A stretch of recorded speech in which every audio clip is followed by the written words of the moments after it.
Hey guys, so these are just a few activities that you can do outside of the pieces that they're working on to kind of solidify note names, finding notes, identifying them, things like that. This is festive since it was just St. Patrick's Day. So these, I will send these in a PDF form. I would print them off and you can make flashcards out of them. You can, if you really want to get cool, you can laminate them. That's how I usually make my flashcards. They last a little bit longer that way. But you can quiz them, you know, just ask them, hey, what's this note? What's this note? What's this note? What's this note?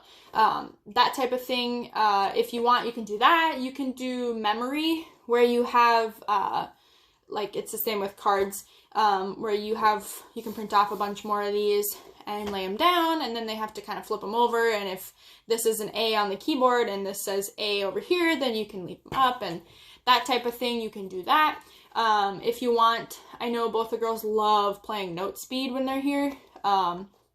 If you guys want to do note speed with this, you can make a bunch of these, more copies, and then you can play note speed. I'm sure the girls remember how to play note speed, so they can teach you if you want. It's not a hard game at all. It's super simple, so they can do that. Yeah, you know, you can, I mean, if you have another idea of how these would work, you can definitely do that. Those are just some things that are good for getting them to kind of identify notes and get used to seeing them, identifying them on the keyboard themselves. So yeah, you can kind of, if you want, you can use, so you can use the sharps and flats here if you want, just to be like, hey, what is this called? Oh, it's a sharp. Or hey, this is a flat. What is, you know, like just something like that, something basic. We haven't done that a whole lot, so if you want to leave out those, you can leave those out and just use the letters. But yeah, I thought that would be kind of fun and festive. And then another thing that they can work on is with popsicle sticks. If you have like these craft sticks or something like this, you can write like note names on them, and then they have to pull one out and find it. So if you write A on there, they have to pull it out and find like all the A's on the piano or something like that, just something kind of fun. And then if you want, you can also do, I mean, there's so many different things you can do with this. You can write things they can practice, so like their assignments. You can write like assignments on here and have them draw one and see what they have to practice first, or how many minutes they have to practice, or how many times they have to practice, like just something. I mean, like play your duet piece 3 times.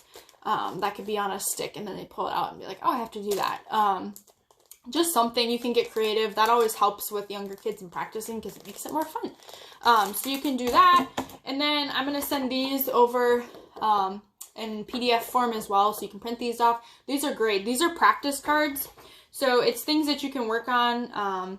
So you can, like this one, teach one of your pieces to your mom and dad or sibling. How did they do? Play only the left hand part.